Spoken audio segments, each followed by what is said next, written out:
A very warm welcome back to a slightly snowy looking Katowice. I can assure you it's a little bit warmer outside right now from when that was shot a couple of weeks ago on our way here to Poland. This is ESL 1 Katowice and we're in to the bracket stage. That's right, we've done all of our groups. If you're just joining us, you've missed a wonderful group stage full of some surprises and some fantastic Dota. Go and check out the VODs when you can.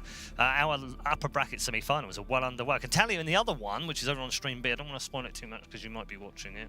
You might want to watch it later. Mute yourself, mute me now. Good, Gambit are ahead in that one, over in game 1 right now, but it's very close, and it's a very long game. It's some 47, 48 minutes in, so that one's going on Stream B right now. We are focused here on Team Secret versus NIP. A little bit of a derby in some ways between these two, with so many different players on each of these two teams having played together on various different formations, both in Secret and in NIP and in Optic last year as well. So plenty to talk about, and we're back with our panel members once more. Blitz and Purger here. Gents, I wanted to talk to you about how calm these guys are. I mean, they're historically, yes, a lot of calm players. Like but chilled, right? All this stress and pressure, and they all just seem to stay very calm. I mean, that's pretty typical for a lot of Dota players as a whole. And it is only game 1. If you want to be winners, and both of these teams have very, very typical winners on it, then you're going to be calm. I don't think it's that unnatural. If we were a team, a talent team, okay, you know, and we could include all the guys that are backstage right now, or the commentary team, who would be the calmest? Who's the calmest in our team? Not sure. Cap's pretty chill.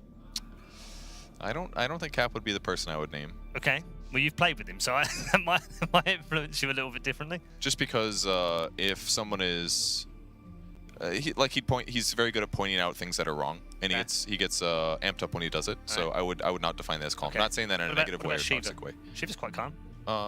Shiva could be calm, I guess. Yeah. I'm gonna say Alan. Alan. Alan. Have you seen him play Mafia? Have you seen him play Mafia? Because I don't think you have. He gets very excited. No, Alan is. If I'm thinking really chilled out, emotionless, I'm thinking Alan. What? Okay, there's obviously a difference of opinion on here, and we're never going to agree on who the calmest is amongst the talent. But do you know what? We should find out who the calmest is amongst the players. He's just like a robot. I don't know. Yeah, he's a machine. He's just perfectly relaxed all the time. Mushy. No, it's MP. MP. He's like the most relaxed guy. Yeah, he Chill. He plays for like 24 hours, and then he goes to sleep for 24 hours, and then he wakes up and he plays. There's a word for it. It's like hibernation or something. Yeah, Korean. Yeah, I think that's what Koreans do. He's gonna die, you know, someday. Yeah, he drinks 6 cans of Coke a day. I think, in a way, we're all chill, unless we aren't. I'm gonna say It's probably Death, though. Death, yeah. Death's pretty much always chill. If you get him to smile, that's about the end of the emotion. I think Ace is probably the calmest guy. He very rarely gets really angry, where I think everyone else on the team has their moments. Topias, yeah. Definitely chill. Most classic Finnish person. It's a very...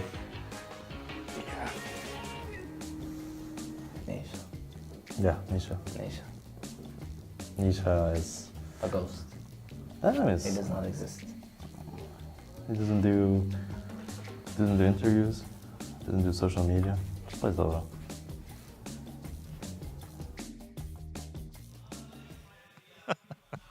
Some of the answers in there. Did you notice how they were all hard carries, pretty much? Yes. It's like every single person is all like super passive hard carries. Why is that? Because I always think in my head, I always think of the supports as being the calm guys in the team. No, you have to be a leader. You have to be. You do, but you have to shake things up when they're not right. You're the one that spreads the calm through the team. You know? No, I think it's good leaders that I know in Dota anyways. They're tyrants. Right. Like, this is the way things are. Yeah. You gotta listen to me.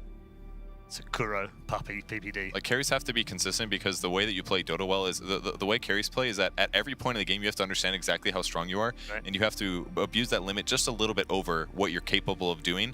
That way you always collect an advantage and you never want to die. So if you're too hot-headed, maybe we'll say Eternal Envy for an example. Sometimes you make throwy plays, and if most of your team's net worth is on your hero, then you can very easily upend the game. So you want those carry players that always slowly take advantage, very calculated and measured with their play, and that's probably why those personalities tend to favor carries, I would guess. I like that. That's a top science answer. That was a very good Kevin. answer. Thanks. Someone should cut that. And, Someone give me a raise. I don't know if it was that good. Okay. But someone needs to cut that, and then we'll send that out when anyone asks about what makes a good carry player, because that you might have just unlocked something I see that no trends. one realised before now. I doubt that. Definitely doubt that. All right. Did Will always think that the calmest player on the team would be the carry? Yeah, remember Corey was on ours. Yeah, that's true. For the most part, I think it's always going to be the carry. It's interesting. I think we've definitely dug up a scientific. It's not Fact. scientific until you do an actual trial. Is it Well, okay? All This right. is we've got a thesis or a hypothesis. Okay. The thing about it is, like, you get to hit creeps. It's a very calming thing. Yeah. You're never under-farmed, really. Like, if you're a support 5 or 4, it sucks. If you know, in a losing game. But a carry always has something to do. He gets to just hit creeps all the time. You're given all the space in the world. If your supports are doing the right thing, yeah. Yes. Maybe that's why they're calm. They get all of their aggression out in the game. Yeah. That's what they're able to unleash. We're moving towards the draft, Jen, so we should talk about this. I guess the easy way out for me here is just to say this is a team secret 2-0. But I don't think it's that clear-cut, is it? Absolutely not. That game was still close at times. Yeah. Like, looking over the match a little bit more, and how things went. Like, 3-3 had a rough offlane. He was 1-7 and 8. He had to play Dragon Knight offlane with a Chen. And the problem was that Secret just tri-laned him. So, of course, he's going to have a bad time. It's going to limit his gold gain. Yes, on the other side of the map, Ace got a super fast Midas at 6 minutes, but basically the other guy that was supposed to be the hard carry, the semi-carry, just didn't get to do it. That was an issue. They also had Chen late game, which isn't very great in terms of late game ability. They had this like crazy early mid-game strat, and it worked okay in the mid-game, where they can take towers, and where Naga is strong, but it wasn't strong enough. So I think it was just a factor that Nip maybe didn't pick the right offlane hero, or maybe the Pugno was a little too early, something like that. Yeah. They were close. Okay. Into the draft we go for game number 2. I think that Nip should have won that game. Do I you? think that they won the draft. Based on that mid-game? Yeah, I think they won the draft, but they were just... I mean, Secret was the better team. Like, I felt like Secret had to outplay, and they did. They did. Like, credit to them. Yeah. They And won mid lane too. The best draft doesn't always win, right? Because we have to take into account, some people can throw subpar performances, some people can rise above to the occasion and stuff like A that. bit of luck. Yeah, exactly. It doesn't necessarily just mean, oh, we won. That means our draft was clearly better. Yeah. So I feel like if you're NIP, if you have that in mind, saying like, okay, we can keep up in the draft, we just have to execute, be professionals, Be better. we're supposed to be good, Yep. then I feel like they're okay. They're in an okay position. And Peter's the kind of captain that would think about stuff like that, isn't he? He would get to the end of the game and go, okay, we weren't far away, and here's the reason why we weren't far away. It was this, this, and this. And if we'd done that better, we could have won this game. Therefore, he then goes, okay, there wasn't much wrong with the draft. Yeah, this is where calmness is going to pay off. Yep. Like you said, you have to remain calm, and you have to remain objective and say, we just played bad. Yeah. They outplayed us. They simply put, they put in the performances that they needed to overcome. We didn't. They probably got a little bit sloppy because they were assuming that they were ahead for quite some time. That bottom fight where they kind of just didn't really know what they were doing. They have to be a little bit more decisive. Don't treat Secret with respect, Think that you belong to be in there. Yep. Final ban remaining for Secret. A little bit of a change on the NIP bans, if I'm not wrong. There was no Pango ban last time, right? They banned Enigma and they banned Rubik. Yeah, but I don't think And they banned the Lash. Yeah. No, They did. Secret banned the They did Lash. ban Pango last game. Oh, yeah. they did? Okay. Okay. Same So it ban. was Secret that banned Lash instead of first that. round last time, yeah. There's also a life stealer that got through too, Oh, Lifestealer's a good hero. because of the Lesh life stealer. not See, I let through like instead of the Chen fact back. that Peter has basically said, okay, we know you like the Lesh. You've shown us plenty of times, so we're going to show you the Lesh now. I'm sure they can play it just fine. It's not that weird of a play style. They've played enough games. It's clear what you're supposed to do. Get tanky, max Diabolic Edict pretty early. It can be effective against Lifestealer potentially. Doesn't work as good though, because he can become magic immune. I mean, a lot of Lesh's damage is magic, so I could see Lifestealer being a decent solution. I think Lifestealer is always a decent solution in games like this just because he's a hero you don't necessarily have to worry about. Like, his game is always going to be above average because he's Lifestealer. He just kind of sits there. You don't really feel good about ganking him ever either. Like, gank attempts This is against... Yeah, exactly. Juggernaut, Lifestealers, these heroes, you're never really positive about your chances because you have to bring so many different heroes, and it requires him to mess up a little bit with something like his rage usage. Yep. And they go for the bounty pick, which will give them a way to equalize the game gold-wise. It's been a hero that's been dabbled. We saw it played a little bit at WePlay. Now it's had varied success. Some games it does really well. Some games it flops. Do you want to tell me what the win rate is, Paul, if you got a sec? I'm sure it's got to be around 50-ish. It's 1 3 out of 5. Okay, so it's okay. 60%. It's dabbled. Yeah, fine. But it's a little early as a pick here. But it has been played more as a core than a support so far. I think it's also potentially maybe you take it away from Secret being able to do the invis bombs, but more importantly, I think it enables your Leshrac because, you know, if you get open wounds, if you're tracked up, you have a Yules, you have a drums, you can outrun things, and being able to always scout where the lifestealer's going, if he's ever in a bomb or anything like that, being able to get deep wards into the jungle, you're able to play quite aggressively, I think, which is what NIP, I imagine, wants to do. And you can get away with a hero like Bounty Hunter when you have all-encompassing teamfight heroes. Like, I'm never a big fan of picking Bounty plus some hero that can't teamfight at any point in the game, like Bounty NP or something like that. But Bounty Leshrac, I don't think is too greedy. And Bounty has to be pretty careful in fights for quite a long time. You have to really, like, you think of it as a ganking hero, that's how he used to play every fight. Like, jump in, get a hit off, throw a strike, and run away. Come back in again when it's safe. It's not super easy to play, so against Secret's heroes, it could be dangerous. But do you prefer it as the support then?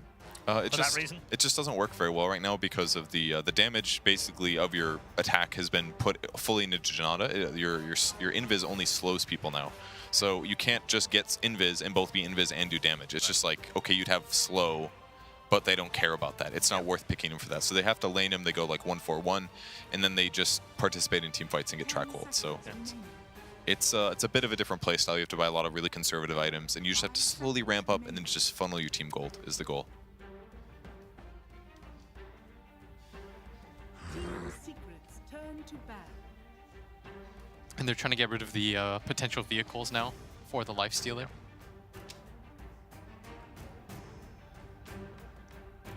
It's in the tusk at all here, haven't we? It's fallen off a little bit. Yeah. I was just looking at the Spirit Band thinking, well, you know, if you can't have that one, you can have the other one. But it hasn't really been used all that much. 3 games so far, and it's lost all 3 here. They did nerf him, right? Yeah. He's gotten a lot of nerfs, yeah. Last 3 patches, I think. It's all those little, like, biting nerfs, you know, like, small here and there, but they just add up. There's also, like, the strength change, for example. Like, you could just go double Bracer on Tusk and Power Treads, and you'd have, like, 1500 HP really fast. Oh, look at it, you get slightly less from it now. They banned the OD, which usually means that they take the Kunkka. Yep. And that is indeed what they do. Yep. Okay. It's the Telegraph. Yeah, it's just been consistently... Yeah, it has. They've done it so many times already. It's like, well, we think Kunkka's a really good hero. Yeah. We think that mid one is a beast on it. The only thing that really bothers him is the OD. I mean, the cool thing about it is that if anyone's going to tell the team why they should ban the OD when he picks the Kunkka, it's mid one because he plays both. Yeah, he's just like, it's an annoying matchup. Yes. But everything else, that just tells me he's like, whatever else I have to play against, I'm fine. I'm fine, yeah. There's nothing that's going to really bother me. I like it as a pick against Lesh Bounty too. Yeah. What I really like about the pick too is that mid one has now become this type of player where you want to give him this team fighter that just goes around ganking that always has farm potential. Yeah. So like heroes that make sense to me for that are Lina, Monkey King, Kunkka. The guy just manages to get farm out of nowhere consistently. Well, it's so much safer than those guys too. He is moving around though, an awful lot and more than most of other. You know, most mids are very stubborn about where they're going to be on the map, right? He's happy to just bugger off to the jungle and farm it there if he needs to. He's happy to go and raid the off lane if he needs to. He doesn't care. That's why he got the trophy last time, because his Monkey King roam performance was excellent. But comparing Kunkka to Monkey King, Kunkka is just such a safer pick. He's super tanky. He can boat himself defensively if you need. Monkey King, if he gets caught pre-BKB, a lot of times he's just dead. But Kunkka can, he's anti-disable. It's just everything's easier on Kunkka. Plus X, I think, is amazing. As we saw in the previous game. Like, it forces you to play in a certain way. It's almost like a better version of Disruptor's Glimpse at this point. Exactly. You force them to engage with their whole team or somebody dies. And the cooldown is so short. The range is really good. It just feels like you get repeatedly ripped by that. And NIP, in response to the Lifestealer, they take what most people have been picking now, which is, of course, the Razor. This has been a counter for some time. Just because even if you rage, continuously linked, you're not getting a 4-staff. You're not going to be able to outrun this hero. It's a complete staple for Nip anyways for Fada, so. It's had a good tournament so far as well. 11 picks previously, 72.7% win rate. Nice against the Kunkka. Yeah, it's gone down a little bit in popularity since the last tournament because Nip was sometimes opening with it, but I think this is going to fit their playstyle. It's not great against Clock because Clock can create a barrier that prevents you from getting a full static link off, but it's definitely something that'll make him comfortable. If he's got the melee versus melee matchup against Kunkka, like you said, it's going to be really good. That's also your hero that can just chase around bounty. You get a dust, easy kills. It's nice against the Leshrac too as a result. It's just a get-in-your-face hero, which I think Secret... and I think the way that they want to play these team fights is just kind of run in, get the initial burst off of one hero, and then just create this really chaotic team fight. That is an anti-mage. Interesting. A little bit weak against Kunkka potentially, but the other heroes aren't excellent against him. You can use Spell Shield to stop Really things not good. easy to play against Bane. Just because of Spell Shield, right? Yeah, just like, so you'll you never see get him. in range in time. I mean, depending on how he approaches. If but you even not if a you 5. smoke, like when you come in from it, if the AM sees you, he'll always just be able to blink away. It's Or Spell miserable. Shield and Blink, yeah. Yeah, that Spell Shield change definitely changed a lot of those counters. Yeah. They're like, oh, Doom is an easy counter to AM. Not anymore.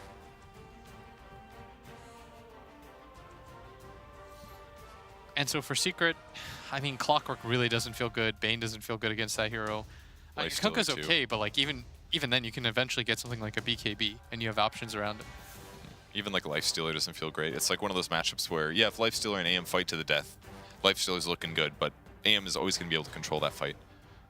So at some point, he'll just drain your mana, and then you don't have Rage. It takes that one solution away. But AM, didn't he get a buff? Didn't he get like a 2 strength or 2 agility buff? I think there was something like that.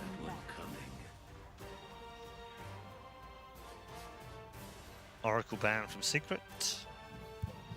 Nip looking for support. 2 base agility increase. He's OP now. Watch out. Ooh.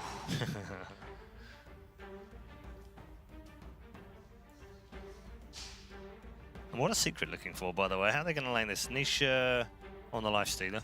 Mid 1 Kunkka. Zyclock. Could be support as well. Yeah. I think they need more of a catcher over Zai. Right. Because I think that a 4 Clockwork is actually just going to do as much Did for you you. say a catcher for Zai? Just I heard catcher in the rye. Maybe that was just He me. did, yeah. He said catcher for Zai. It could be Kunkka offlane, honestly. They could do something like that. Zai was playing Kunkka quite a bit earlier, too. Maybe it matches up a little better against Anti-Mage in some ways. I'm not sure, though. It just feels like Nip's lanes are pretty choreographed as well. The only thing is, like, they're kind of committed to either bounty support or Lesh support at this point, which is slightly atypical. Yeah. One downside of their opening. But their Lesh is still probably okay as a support, relatively. It's just going to be food against Clockwork if it is. Yeah. Okay, and then Undying for some lane domination and lane control. They'll probably... That's their 5 then. What lane are they trying to pressure with that Undying, do you think, Will? I think you can just safe lane with it. Just to guarantee no matter what they pick, Yeah, you'll do Dying AM, just allow him to farm, trade hits. Plus, I think the Tomb is going to be really nice. Tomb's always nice when you have Razor on your team because, for example, if you static link the Lifestealer, he's not going to want to turn around at any point. It's like harder for him to engage, so then you have a pretty good advantage where you're able to like 4-on-5 around the Tomb. That's true. And they have a lot of melee Yeah, heroes. they have a ton of melees. Like none of those heroes have that good of a base attack speed either. Like even Kunkka, like what items do you really get? If you got like Armlet, I guess it'd be okay for your attack speed, but like other than that, there's not the easiest of ways to deal with that hero. Yeah, that's really true. If they can fight in the right area. At least they have a Lifestealer bomb option now with Clockwork, so they have a way to initiate. That's not bad. Yeah. Is Weaver banned? It's not, is it? Got banned last game, but not this one. Oh, I think it's annoying to play against AM though. dear. Because once you get mana drained, you're just dead. You can't time lapse. And it never really feels like that good offensively because AM's armor is always so high. All right, Ember it up. There's no stuns. Just switch it up. Put like Mid 1 on the Kunkka Ember? bot. Where would you put the Kunkka then? You just could put Kunkka bot or something like that. And then where did you put the Lifestealer? Safe lane. Really? I don't know. I feel like you need more catch. Maybe I'm wrong here. And you want to pick a 4th melee hero? It's true, but I want to punish Nip's inability to like their catch isn't fantastic either, and I feel like you want this like mid-game pace hero. But maybe Ember's too greedy. You want mid-game pace probably to pressure AM and take it to what Nip has, right? So that's, you know, they take the Viper. You're surprised. I saw that. Did you see that shock on his face? Probably because, you know, they don't have the easiest ways to deal with that anti-mage. Right. Is this a mid one Viper? That was secret on the right? Yeah. So it's got to be... That's. Well, I was trying to work out the lanes and where they might be, but... It's potentially good against Razor because you can disable his passive, which is alright. You can disable anti-mage's passive, which is all magic resistance. The AoE is much bigger. It's maybe doable against Razor mid. It's probably not terrible. Okay. Will, final thoughts? I think that there's a very clear win condition for Seeker, which is you have a Viper now. You've demonstrated, like, we're not going to try to fight into the AM late game. We're just going to try to bull rush, end the game, because Viper has no cash. Like, what are you supposed to do against an anti-mage? You get blinked on, Manted 4-hit. Whereas Nip, this time around, it's like flipped. They're like, we have to go a little bit greedier. We want to make sure that we're not put into the same position where we go late game and all of a sudden we're out of options. Okay. Plenty of good stuff to look forward to in game number 2, which is coming away very shortly. Stay on, this could be fun between Team Secret and Ninjas in Pyjamas.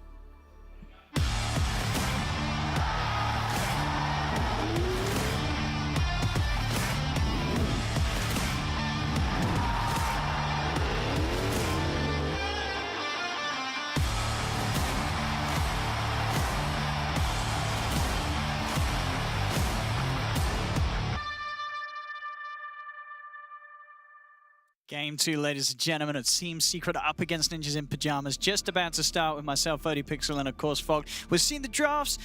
We've got some, again, a different approach. Ace this time bringing in the anti-mage and mid one, the finisher is the banner I was talking about on the Viper in the middle lane. Yeah, I think he wants to get the better matchup there, and I agree with what Will was talking about. Just play this game really fast-paced. Don't let this anti-mage just get back and farm.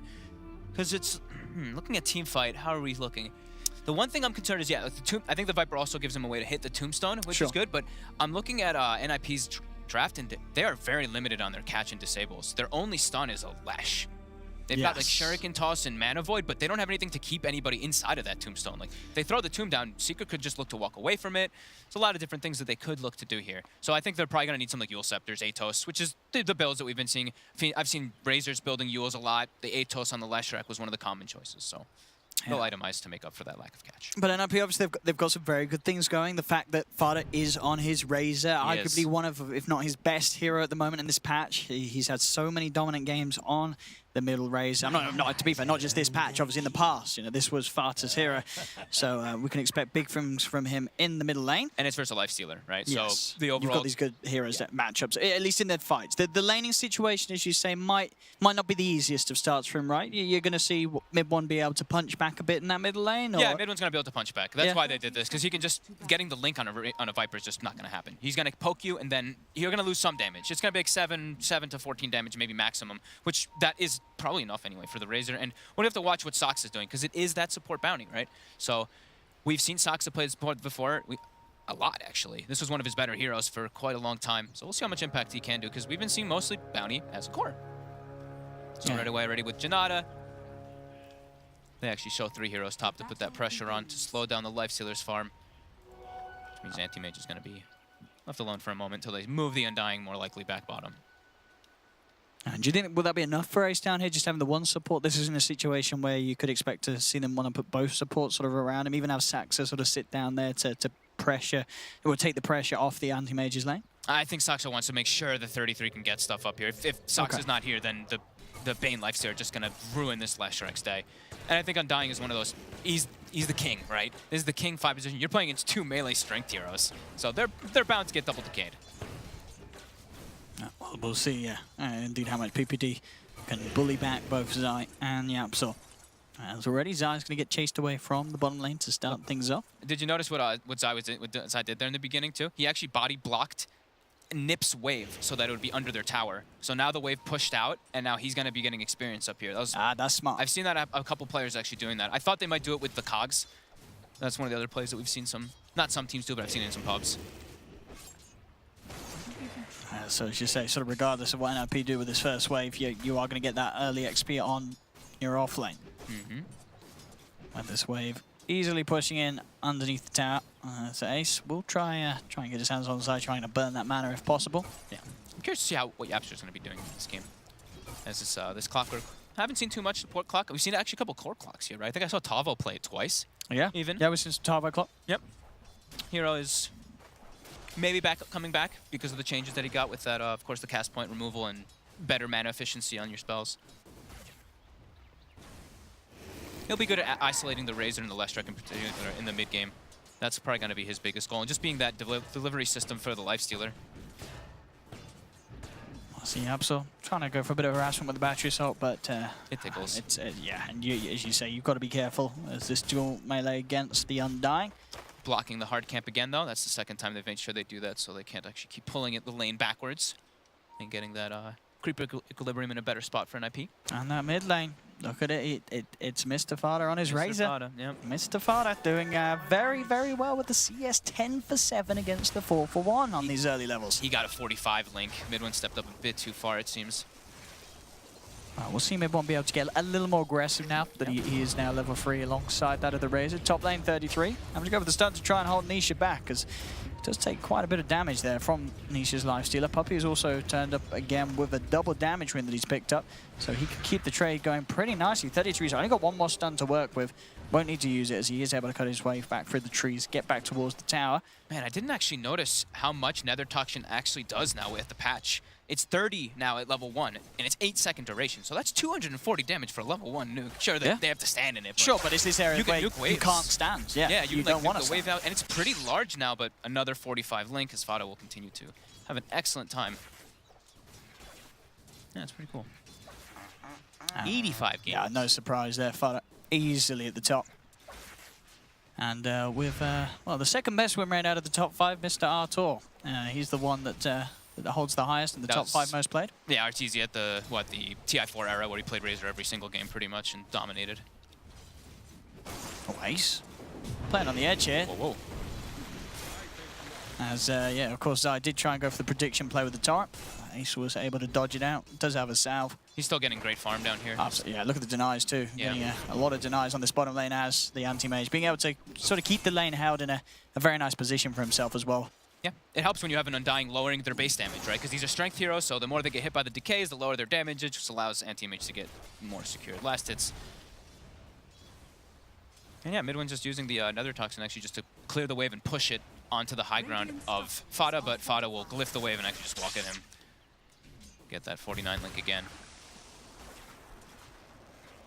I mean, he's catching back up a little bit, but those denies, of course, in the 1v1 are going to hurt Mid one. Yeah. He's not really going to get the levels as quick as he'd like. No. Once he has boots, then he can get a little bit more away from that static link, but it's quite hard now. Especially with, with like that plasma field slowing and stuff like that. It does make it a lot easier to get those links in. I'm going to go for the kill attempt onto PPD. Torrent as well with the battery assault. He's got the Sorrel to heal him back up. He'll turn with the decay onto Zai. PPD will be able to make enough time to get himself underneath the tower. Mid lane was just an invis rune. Fada was stalking mid one. He actually gets a very, very long link. A couple of hits might do it, but he's tanking the tower. In fact, he may be dying to the tower there. Fada's got to be very careful. He did have the regen, so we'll be able to keep himself alive as he walks away. Talking about tanking the tower, though, up top, 33 in Saxon trying to get aggressive.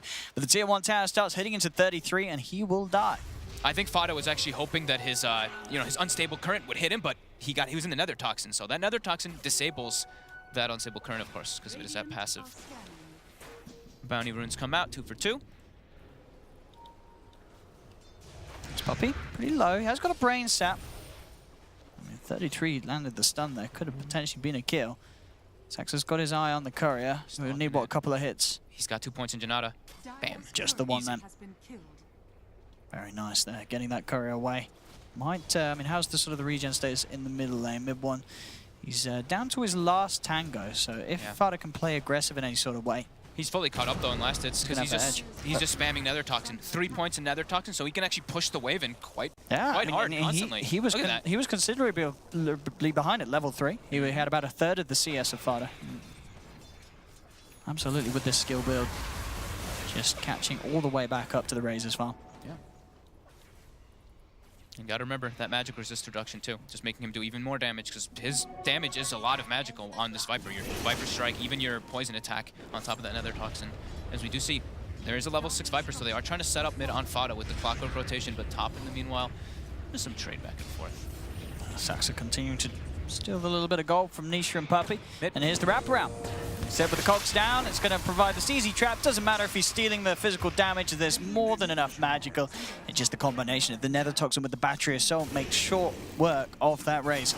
Yeah. Leaves Zai a little bit alone down here, but they don't have, great ways to chase him. Like I was mentioning, they don't really have that good to catch. They're about to burn a lot of his mana, and Ace will get that secure farm. But Zai's also still got like 23 last hits, but now it's with the Soul Rip, they can definitely chase. He's trying to juke out the blink, and he's going to be able to sort of play with the mind of Ace a little too much, so Ace doesn't bother trying to commit. Of course, with the mana already burnt, he wouldn't have dealt the best amount of right click, so it wouldn't have been a surefire kill. So he'll focus on just farming. He's got a good wave underneath the tower. Both mid laners are actually doing pretty similar stuff here. They're both stacking their medium camps over and over again. So because they both have these AoE spells in these mid laners. They have of course, the passive from Fada and his nuke, and then the Nether Toxin, as we mentioned, on mid one. So we'll stack camps for those. He's pretty low, but he's pretty solid now in the lane. He's got the Ring of Health. He's still got 4 tangos, so he's under no sort of threat. A top lane though, Saxa has been dusted. Yaps up with the rotation. We'll set up for Nisha and Poppy to finish the Bounty Hunter. Bottom lane, they are looking for Zai. As they dance around the tree, they'll get him. He went in. I can only imagine sort of trying to hunt down Ace. But diving a little too far. Then being able to turn around, get that kill, and keep this lane going very nicely for Ace on the Anti-Mage. All right, so looks like it's going to be a spellcasting Viper, by the way. It's Arcane Boots. I guess for the Greaves. It could be the Greaves, we have seen some Greaves Vipers. Okay. Yeah. I don't know necessarily here, but definitely in the major qualifiers. And okay. I think at the previous round we saw some Greaves Vipers come into play. Oh, it looks like he might be going for... He got double crown. Oh, that sounds like an Atos, right? That sound like he could go for an Atos. All right. I mean, against... To keep people in the Nether Toxin, and right? against the Anti-Mage. Catch the Anti-Mage, put him in the Nether Toxin, you can kill him. All right, different approach. As now they're going to look like... They're giving Yapso the mid lane, at least on Secret, and maybe mid one's going to start making some movements as he loves to do. I think so. As you say, with this build, these early stats, he can get aggressive. He's tanky indeed as bottom. We do drop it down onto Ace, actually with a bit of a strange blink there, as he sort of blinks on top of himself. He will survive, of course, because the back of Fada will draw, push Zai away. Zai has got backup though in return. Mid one and Puppey turning up to the lane. He's going to try and TP out, but the magical damage is just too much from mid one. The power of the Viper at this 9-minute mark, just melting through heroes. Very cool. I haven't actually gotten to see like the Nether Toxin be used, because it did just kind of get changed like pretty recently, but that is cool. I mean, yeah, back what 7.2 on that was that was a considerable buff. Yeah, a lot of damage. Damage up at all levels. And mid one, should be able to find the Tier 1 tower. There's no one around it. So this should be a free tower for Secret down bottom. That's painful too. Fada now has 2 deaths on a Razor. One of the crucial things that we say either about Razor or Vipers is if you start dying a little bit in the early game, it's pretty painful. Those heroes can fall off quite easily. Nisha turning, popping the raid. They do get the torrent from Zai onto 2. They'll hit 33 pretty damn hard with the Tidebringer. Nisha continues to chase 33 turns with a stun. Nisha will be able to dodge it. The boat comes crashing down onto Saxa. They don't have detection for him, so he'll escape. But still getting the kill onto 33. Secret 10 minutes in, coming off out of the back of a much better laning stage. They have that 2k lead. And both Viper and Lifestealer having a very good start to this game. And they might be able to set up here for 4 bounty runes. Ace is going to try to take it. Nisha will claim it. Yapsor coming over to try to go for Saxa. And he's brought the dust in. So Saxa will fall as he's been held in place by the Battery Assault. Another kill for Secret up top. And IP's getting outmaneuvered pretty hard so far. Ace has had to go top to try to make sure they can farm because of the pressure that came up bottom. But an Anti-Mage already having to go up top, and he's getting, he just keeps getting Tidebringered over and over again by Zai. So it's putting him pretty low. He's already down to 300 HP. That's like 4 Tidebringers. Sure, he's burning Zai's mana, but Zai just another Tidebringer. Look at Ace's health. He's got to back off. And I mean, as you mentioned with this, but mid one at this timing, he's going to have one of the quicker Atoses that we've even seen on this patch. This is going to be very, very fast. It's going to come around this 11, 12-minute mark. An Atos pretty much complete on the Viper. Yeah, and they can hunt. Yeah. There's no escape. You've got the catch for the Anti-Mage, and of course, as we were talking about earlier, you now get the true side. So that bounty tries to go for a poke, you catch him before the fade happens, you're going to see him, you're going to be able to punch him. You don't even need to buy detection. Some quick moves by Secret secures them already. That 3k gold advantage, 2k experience advantage. They have Bane showing bottom. They've got the Viper sitting jungling near Puppey to make sure that he's safe so he can get that level 6 for the Fiend's Grip. They've got YapzOr jungling, sitting in the mid lane while Zai is jungling a bit. And NIP, they don't really have any moves on the map to make right now because this pressure that's come out. We see PPD, he is playing in the mid lane, but like what's their rally around, right? They can't actually have Ace get involved. He has to just farm, and they have to like have Razor and Lesh together, but it's really hard. I've got another catch on Saxa. Ace actually in the mid lane, trapped it by YapzOr, does manage to blink out. So he'll escape. Saxa surely won't be quite, but actually does has one off, and it will mean that he can get back under the cover of Infest. The Infest damage not enough to kill him. Back towards the mid, 33 and Fada will punish YapzOr. Yeah. After YapzOr tried for that play unsuccessfully onto Ace. But oh no! He didn't expect the Atos, but it looks like it doesn't matter. He will be able to blink away from it. And PPD, he says, nice Viper Strike, I'll TP out of that one. So the initial reveal of the Atos not really blowing us away. No. They didn't, but now they know he has it. It's they now know he has it, and it didn't really do the job. No. That's 33. Might bring down Zai if Zai isn't too careful. He's trying to dance around. Zai has got the stick charges, though. That will keep him safe. And YapzOr's there, of course, with a classic kill secured. Comes in with a close-range rocket flare to the face. And, of course, a regen rune top as Zai is walking toward it. And, well, there we have it. 9 seconds faster than this patch fastest, but that has only been built in one game on the Viper, so... Yeah. They really need to start moving as, like, 3 or 4 heroes, I think, on NIP, and just let this AM try to get farmed. You match the movements of Secret. But it's still really tough because their team fight isn't as strong because there's a Kunkka. There's a Kunkka and there's a Viper who's extremely tanky right now. Oh, and on your side, you're not really the tankiest. Your Razor has 1400 HP, but you're still fairly squishy to all this magic damage that's going to be coming out from Secret. I'm going to throw the boat down, but Saxa's already out of it.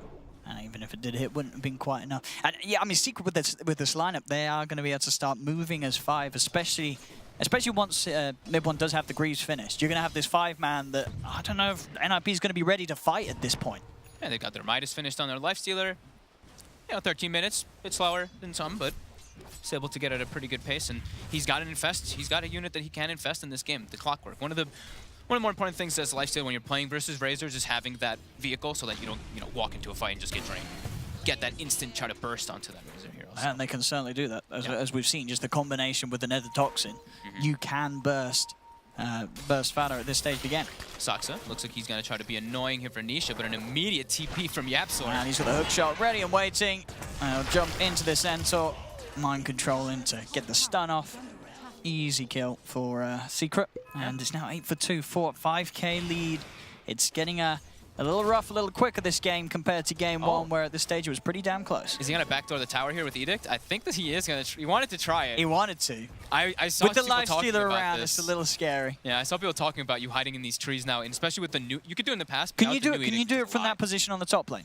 It's going to be. Are you close enough? Yeah, you're probably close enough. Yeah. If you're right on the edge of it, it'll be really close. Yeah, you should be. Should be close enough behind that tree. But yeah, doesn't want to risk it. As Nisha was around. Zai getting a lot of space down bottom. He's pushing in the wave. He does have support backup behind him. Also mid one. NIP, they'll try for a smoke move. This is their only way that they can actually make plays with their lineup. It's just so hard. They don't have catch. They don't have ways to actually chase heroes. They don't have these stuns. Who starts the fight? Yeah, who starts the fight? Exactly. It's very difficult for them. And Secret's all just splitting up around the map because of that. They understand. They're like, okay, we can actually farm very safely. I mean, Nisha's on track for a good Midas Radiance timing this game. As he had a pretty decent lane. A lot of pressure is on Ace to make magic happen. With the anti-maze middle, instant TP out from PPD will be attempted. It's not going to be enough to get him out. Too much damage at this point in the game. And you have sort of secured the last hit with the battery. Oh, so of course. that's what next to him. And hey, he needs his Midas gold, you know. He needs the money for the Midas. He's got enough for the recipe. He's rich. He is. He's going to have a Midas pretty shortly. Yeah, 5-1-1. He showed up every single time, right? To hunt the bounty hunter. Every time he sees like a track thrown out, he TPs right away with the dust to go for that play. So Saxa does have to be careful. He is poking and keeping tabs on Nisha, but there are sentries in the area. As they still trying to go for that Battle Fury. And they're trying to back him up. They're bringing multiple heroes as they probably expect Secret's movement, and they see mid one now. Oh, they've got four heroes. Yeah, okay, they're even bringing in a fifth as PPD's heading down here as well. Secret, they've brought 3 of their own. Saxa getting the vision to start things off. There is a sentry down in the lane as Saxa heads too far over. They'll try and start with the opening. Rod of Atos onto the anti-mage. He backs off, but now NIP will reveal their intentions. They turn up, they turn with a stun onto Puppey. This is 33 3v5. takes too much damage. Yapzor hook shots the creeps that he's standing next to, so they won't be able to jump back into the fight. They're pushing the NIP back 3v5. Just a Cogs gets put down, and like we said, NIP, they have no way to catch. They have no like stun into a follow-up stun. I mean, they do. They have a Lesh stun, but the Lesh can't be the first one that just runs in because you're a Lesh. You're fairly squishy. You need somebody else to get your setup for you first. 8K gold lead already at the 16 minute, and the experience is exactly the same. Yep. Secret. They had something going very nicely with their draft, and we're seeing it at 16 minutes in. And even their itemization too, right? Just this mid one going for this Atos into this mech build. He just puts so much pressure on the map. It's a typical mid one. And Zai, he's got the catch on PPD. He's popping the drums. He wants to chase this one down for the solo kill. PPD will pop the ult. Will be enough to put Zai off from chasing for more. As you can see, Zai with the phase, drums, and the bracer, very tanky, not afraid to just run at these heroes. At this point in time, Yapzor wraps around, has the dust, trapping up Saxa in the cogs. And Zai will be nice enough to let Yapzor finish that one off. So another kill for this dominating Clockwork. Midas is complete. Yeah.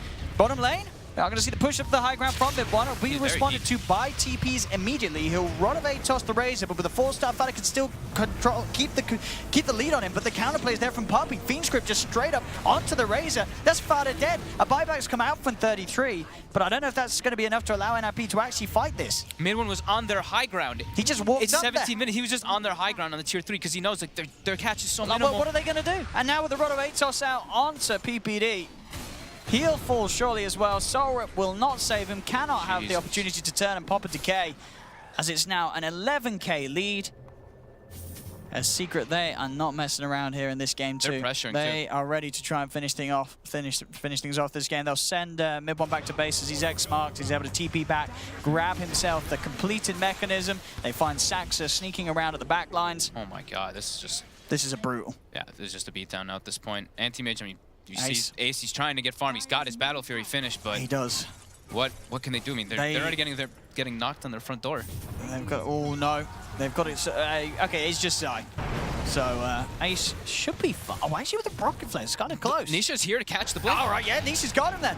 Nisha's there in the river, swimming around, waiting for Ace, and that's Nisha killing off the enemy anti-mage. This game is just so out of control, and even if an AM gets farm and he's just too far behind really to get that catch up, it's not like he's versus this big int hero. It's not like he has a mana void target that's just gonna wipe the board. There's no int heroes actually. There's a Bane on the side of. I don't know who you mana void. No. Yeah. I don't know. This is.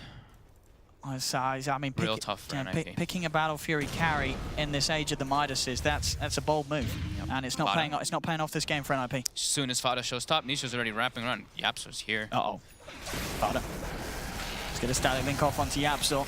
Immediately goes for the TP out, and he's not making it away. Yapzor has the hook shot. He'll slide himself to the left. He is actually killing off Yapzor. Okay, kills Yapzor. He's surely going to lose his own life as Nisha will continue to chase him down. Fada is dead. Back over the other side of the river, though. NIP continuing to suffer a Secret cleanup. Both Saxa and PPD. Now behind the tier 2 tower. 33 will die as well. Oh, it's getting a little bit miserable for Ninjas in Pyjamas. 15k lead for Secret. Ace, the whole world resting on his shoulders here for NIP. Yeah, it's seeming. I mean, this one looks pretty much impossible for an anti-mage to carry. Radiant's top tower is under attack. But maybe he can. It's the only way for NIP to get themselves out of this one. Dota Plus says 99% right now. 99%. Yeah, I mean, they put so much pressure on it, and it's an anti-mage can't solo carry this game. The rest of the heroes are out of the game. So, yeah, Secret have asserted absolute dominance in this game. Yapzor with these rotations have been on point, and yeah, it just seems so tough. They got the courier. Saxa got the courier. Something. It's a little money for Ace to help it towards his Manta start. I mean, it seems like Saxa and Ace might be the only ones who are able to leave the base for a while. I think so. No one else can do so. Ace. Juke. They've found him. Puppey does not have a Fiendscript, but Mid1, of course, he's what got the rod. And even a hook shot as well to make sure There is no escape for Ace. Oh, He's dead. Saksa even walked into a sentry ward that was placed, and Nisha just solo killed him, actually. I mean, top lane 33. He's trying to move in onto Zai. But that's not a kill you're getting, especially with Zai having Nisha right by his side. In fact, Zai will turn. He's got the setup. Nisha's not going to head down, though. Fada is by 33's side. 33 will turn with a rod. Zai under no threat. This man with 2k HP. He's got a plate mail. He's got 24 armor. Yeah. So what do we have here? Some average game times coming up for you. As the shortest. Makes sense, right? Secret. Just. Wait, I thought there was a 12-minute game. That's average. Oh. Wait. How is there a shortest average and a long? Oh, yeah. Sorry, yeah. Average, yeah. Sorry, yeah. It's confusing. Moldy pixel, ladies and gentlemen. Don't do maths, kids. It's not. No point. So now with NIP, they're getting calculators. a little bit of breathing room, but the gold lead is just continuing to be astronomical. Oh, yeah. Same thing with experience, 20k, 20k. Yeah. Oh boy, Ace. We'll be fine. He will. And in terms of not dying there, I don't know if he's going to be fine in terms of the outcome of this game. Oh, is this going to be the last one? Another kill? And it's now going to be 3-22. They'll be happy in Twitch chat. Yeah, Twitch will be happy, but NIP, definitely not. No, they're not. No, I can confirm. But they're playing on. Because Ace. It's just so hard. They're going to have to find like some just random tricks. Look, even 33 now he's going for the play, the edict play on the tower up top. He's doing it. Where's your TP at, Zai? He's doing the edict. He got it. Oh, he is. There you go. He gets the tower. But Zai's CP got cancelled. You know, this is it's these little victories that will probably lead to defeat. Not in this game though. Secret look, absolutely. No, I mean for NIP. Oh, okay. Because he actually cancelled the TP, but there he died. He's got the buyback though. He's ready for the defense, if there is any, from NIP. And we'll see what. They're gonna have to try to throw everything possible here because this might be their last hold. Here we go, mid one. It's gonna be rodded. Fada's moving in with the BKB. Okay, he's getting a good BKB. standing link off. The Phoenix Grip's going to be down to Fada. The Mana Void will be used to cancel the Phoenix Grip. Mid one's dying. He's falling pretty low. The Nightmare will be used to try and save mid one, but he will fall. They'll get the fight put. Yapsor hookshots over, finishes Saxer off. PPD's trying to chase if he gets another Decay or Soul Repower. He should kill off Yapsor. Oh, he can't do it though. Yapsor will live. Picks up the double kill and walks away from the fight. That was 280 link damage though. With that BKB picked up from Fada, they actually were able to hold them off for a They kill moment. mid-bomb. Yeah. They're making space for Ace. He's got 1,400 gold onto the Band of Elf skin and Battle Fury, and he can afford to now sort of push that top lane. He knows that Secret's mid. They glyph it immediately. Yeah, it's like, yeah, good luck farming that. And there go time again anyway. They are straight back towards the mid lane. Zai heading in. He's got a completed Assault Cuirass on the way. Wow. They're all just so farmed. Yeah. They don't even have the Viper here yet. They don't even have mid one, and they're just knocking on the door because they know that BKB's still on cooldown for 10 seconds, and that's the only time that they can actually look to come out and fight. Tombstone as well will be coming up at the same time. The X-Mark combo is there onto Fada, but they won't dive in for him. They'll respect that. And now Tombstone's down. NLP trying to strike back. Fada leads him with the BKB. Eye of the Storm. Static link onto Zai. They've lost PPD though. Without her dying, Nisha with the Infest Bomb kills off 33. Fada stole a good amount of damage. Isn't enough to punch through the armor that Nisha is sporting at the moment, especially with that AC aura that Zai is backing him up with. Nisha now turns, goes in with the rage onto Fada. A Mana Void which does absolutely nothing. As they're 3 dead on NIP, GG is called. A very, very easy game here for Secret as they'll take the second game and, of course, the best-of-3 series as a whole moving on in the upper bracket. As this game, it felt trivial for Secret. They didn't even have to try for this. Japsor's early game, his movements, he got, what, he was 5-1-1 super early on. He just shut down Soxa super hard. And another Viper, mid one again. Mid one just showing these little bit, I mean, this one is, we can call it unorthodox, but it's more of a build that we're seeing on the Vipers now, especially with like the mechs. He just put so much pressure on the map. All of them did, right? They just kept putting pressure on the map. 11, 2, and 9 on Yapsor. And another draft that just fell into place perfectly. Both of these games, the drafts looking great. And this one just looking to be on another level. There was just nothing at all that NIP could get done. The anti-mage didn't have a place to be this game. The offlane Leshrak, I mean, it's 33. He had a rough one. 2, 6, and 0. they just couldn't get anything going. As you said, they didn't have the setup, they didn't have the catch, and by the time 33 had sort of like the Rod of Atos to try and alleviate that lack of catch and control, it was far too late. It was already like a 10k gold leader or more, and yeah, they already have been suffocated. They couldn't even farm on the map, and this off-lane Kunkka is putting so much pressure on this anti-mage. Every time Ace walks up, he just gets hit by 2 or 3 Tidebringers, and then he's like, I can't even show now on the map because I'm sitting at 300 HP or 200 HP. Just, yeah, real tough, and Secret just showing why they're so dominant, just how much pressure they put. This is the sort of a performance you expect from major champions, and they're definitely bringing it here at ESL as they'll take the series against NIP 2-0 to Team Secret. Thanks very much, gents. Great commentary as ever. In the upper bracket semi-finals, Team Secret have guaranteed themselves a top 3 finish here at ESL 1 Katowice on day number 3 in a best of 3. I guess they like the number 3. On the other side of things, 33. Not so good. Gents, difficult series overall for NIP, I think. You know, it's a challenging thing for any team to go head-to-head with Secret right now, let alone a team who are still struggling with their own inconsistencies.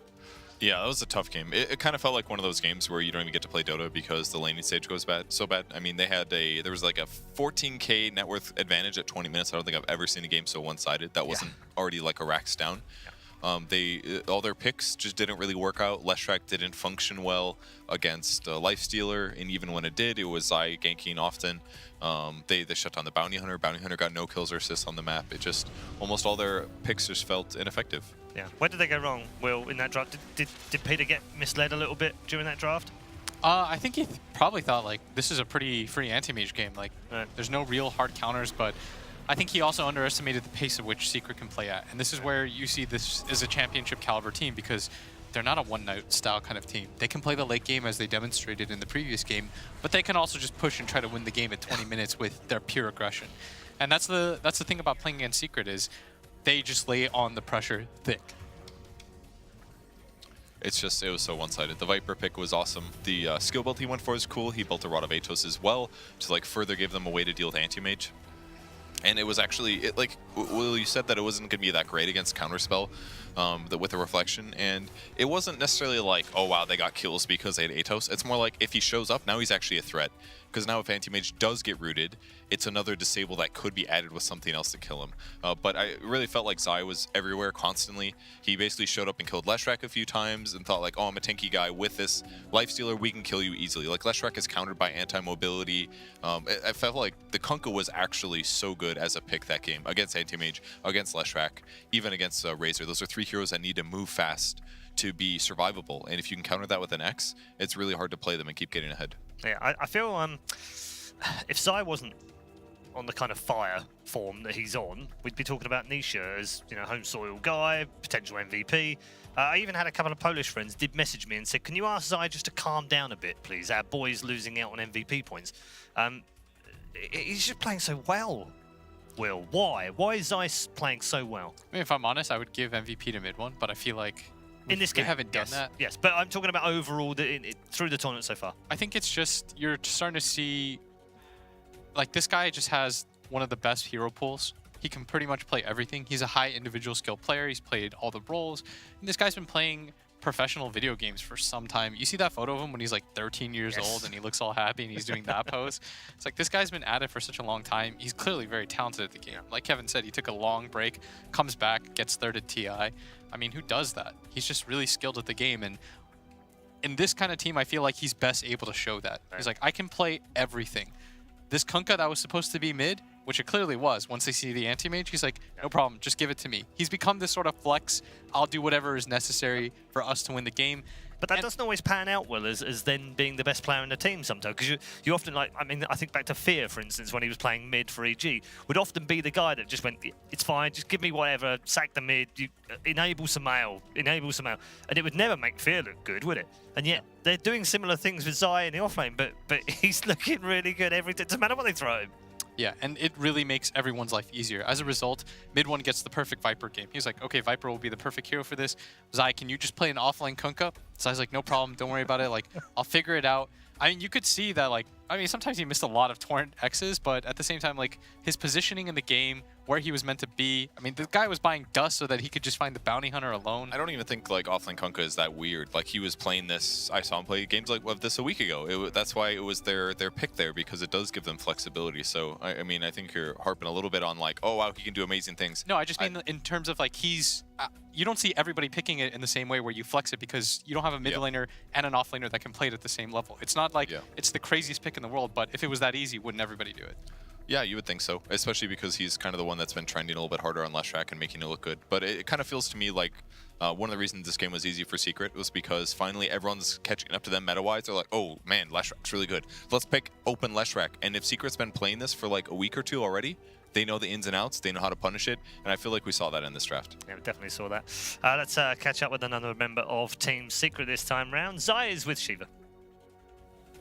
Thanks, Paul. Here was Zai indeed. Zai, congratulations, first of all, with winning that best-of-3 series and the upper bracket semi-finals against Ninjas in Pyjamas. It looked very convincing, but I want to take you back to first game, where it didn't look so convincing at some points in that game. And we all know like the Ninjas in Pyjamas had a timing window, and we thought, you know, maybe Secret's a little bit greedy here, but what was the game from your perspective? Well, I had a rough game in the beginning. I got the bat treatment up top. I think we responded so-so to some of their picks, and we ended up with maybe not the most ideal draft. But I think we played well, even though maybe it wasn't the perfect conditions, and yeah, we managed to win. That's when one is truly tested, surely. Yeah, sure. So were you confident throughout the game? Like, how is that in your team comes? Is the atmosphere a little down, or is it still focus and go for the win? I mean, it's not like we're down or anything while in game. You know, we're trying our best to win. For me, I was just like, that game was all recovery for me pretty much, because I had a very rough lane stage, and then I was just kind of farming, doing my own thing, and then they were pushing hard. So it was kind of just like we're hanging on by, I don't know what the saying is, but yeah, but we're hanging on, and we're kind of just trying to stay in the game, doing anything we can, and then. Yeah, so like when you're fighting like that, the attitude is not down. It's more like you're trying things to get back into the game. Playing to win. Pretty much, yeah. So second game was very different from that first game. It looked very one-sided, at least from our perspective, obviously. Did you guys knew that it was going to be that one-sided after draft was done? Not quite. I mean, we're content and happy with what we had. And then I think lanes just kind of went our way. And then after losing 3 lanes like that with our heroes, it was kind of hard for them to recover, I think. So there wasn't much room for them to make plays throughout the game after that start. So happy. And now I have a free day tomorrow. What's the plan? Probably just watch the other games, watch CSGO maybe, see how they're doing, and then just prepare for our next game. I have also been told that I can ask you for movie recommendations of mostly Asian movies. I should say films. No? Any recommendations for me? Anything goes. Yeah, I mean, I was talking to Will, and he mentioned he was watching. He was gonna watch some Korean movies, and he's Korean, so he should know them. But apparently, I knew more. So he was gonna watch this one called Spring, Summer, Fall, and Winter, or something. Just the seasons. It's nice film. You've seen it? Yeah. All right, I will make an effort to watch that. Thank you for that, and of course, good luck in your next match on Saturday. And thank you for taking the time to talk to me. Am I saying that right? Saturday, right? I mean, you probably know more than I do. But if it's day after tomorrow, it's gonna be Saturday. But yeah, the day after tomorrow, Saturday. It is Thursday today. Yes, we are very well with the times. Right, so thank you for taking the time to talk to me, and have a great evening. Yeah, thank you. Yep, back to you, Paul. Thanks very much, Shiva, and thanks for the film recommendations in Korean, Zai. Will, you agree with that? Dude, I haven't seen that movie. He's just Oh, I thought you had. No, it was recommended. That one. No, Lampkin recommended it to me today. Right. And then he was like, have you seen it? And I was like, no, but I bet I know who has. He's really obsessed with Korean films. Yes, he is. I don't know why. Because they're great films. He just asked me, like, do you know this actor? I was like, I have no idea who any of these people are. Did you notice how he was like super calm up until the moment where she asked him about films? He was like, And it's like he was confident about everything else, but then all of a sudden you start asking him those like personal interests. He's like, I'm not ready to talk Move about away! I don't want to talk about me. Yeah. Yeah. No, he's a good lad. He's matured a lot, Will, as well, hasn't he? Oh yeah, I mean he's always been pretty mature overall. Yeah, I don't mean in the sense of like he was a ruffian, and he went wild, and then he's kind of. I meant in terms of he's just got older. You know, he was so young when we interviewed him the first few times, and then you look at him now, and he's properly there, isn't he? I mean, what, he was like 16 when he first came onto the secret team. I mean, it's pretty absurd to think about, but his career is progressing the way that you imagine it to progress, right? Yeah. Like, he's going on these teams, he's consistently having success, so. Doing well. Amongst a team that are doing well. NIP, obviously got dropped down now, playing the lower bracket. I don't think that's a big surprise to the NIP fans, obviously, but there's plenty of teams down there that they can match up well against. Yeah, they can definitely match up well against the rest of the field. They've got to be really disappointed, though, with the way the game 2 ended. Like Zai said, they lost the lanes way too hard, and it just limits your potential if you have less levels, if you don't have your ultimates yet, if your opponent team is constantly pressuring like they did. Yeah. Like, if you show one time, even as a bounty hunter, all of a sudden the whole team runs at you and pops the dust and kills you. It's like everything they were trying to do just got shut down because they were so far ahead. And a really good team like Secret is going to punish that so hard if you're massively ahead. That's what it feels like playing against top tier pros. It's funny, as I mentioned during the interview with Shiva, that first game, it wasn't so much that they found another gear, it was more that they were trying a lot of other things, which is interesting, isn't it? Because from the outside, we're looking at it going, oh, they found another gear. They've just gone up a whole new notch. They're just going to rip through them now. But actually, from internally, from their point of view, they were just like, well, we need to try some other stuff. Yeah. And it's cool how casual it is. Yeah, They're just like, oh, we'll figure out a way to win. Let's see if this works. And, you know, that goes to show, like, how good of a team they are. Yeah. They don't even need to kick into the other gear. They just need to look at a different approach. Easy. Yeah, they actually went into reverse. That was the other gear they had. They were actually just going, oh, no, we could go this way as well. It was pretty impressive to watch. We should check in with the brackets and show you where we are at ESL 1 Katowice, because we've played quite a few games today, and obviously we've completed the group stages as well. The upper bracket will see a victorious Team Secret moving on through the bracket and into the upper bracket final. They are guaranteed a top 3 position now, of course, as Ninjas in Pyjamas will drop down. The other match is still ongoing, as far as I know. Fnatic versus Gambit. That was a very back and forth game in game 1. It went some 60 minutes. Gambit looked like they were going to take it. In the end, Fnatic squeezed out the win in that one. So they are currently 1 up. They're still going on over on Stream B right now if you want to go and tune into that one.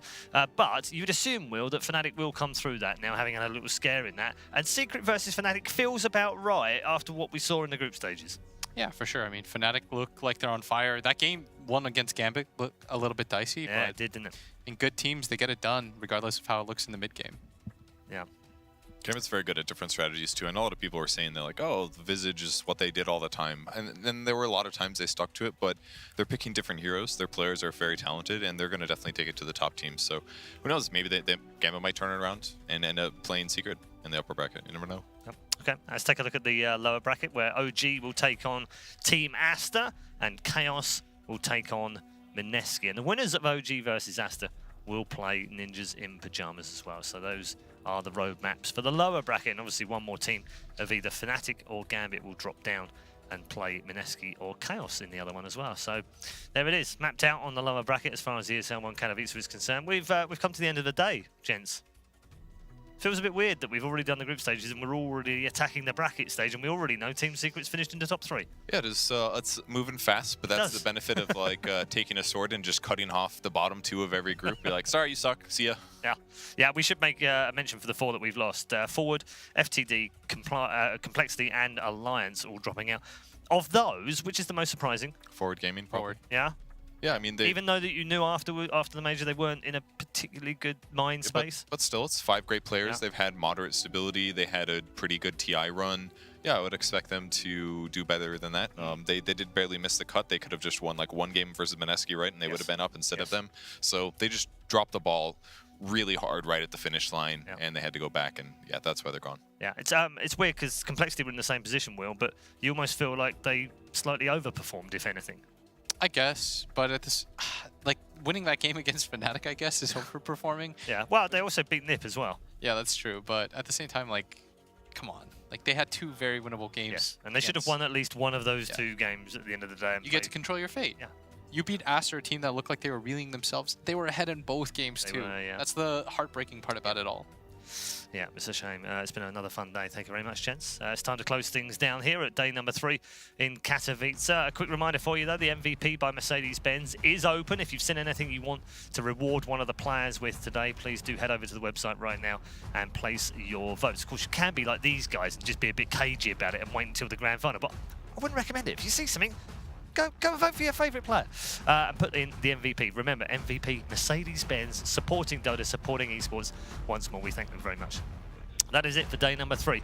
We will see you tomorrow where we head into the lower bracket where it's do or die all day long, baby. All 3 series, someone's going home. See you tomorrow.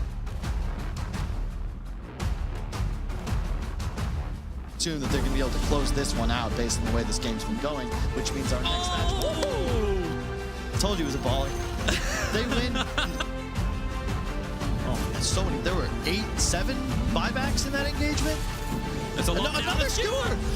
Femi gets it without the RP. The clap will come out, but Resolution, he's already TPing away. The bash. He actually cancels, then crits him down as well. Resolution is gone. Nation dictates that because you've taken the mid tower, you have control, you need more heroes down at bottom right now. Yeah, they're going to be able to catch Z-Freak. Sylar is going to be able to help his team finish spot, but with that. This time, he's got the whole squad behind him.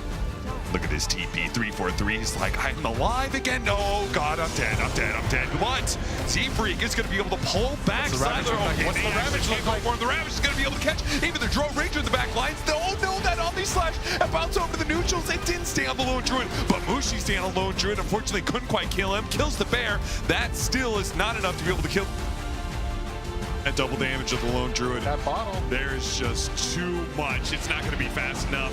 XXS just now showing himself. The Omni Slash going down, but the Phantasm and Death is able to disjoint all that damage. And now this is a straight up disaster for Aster. They have to back up.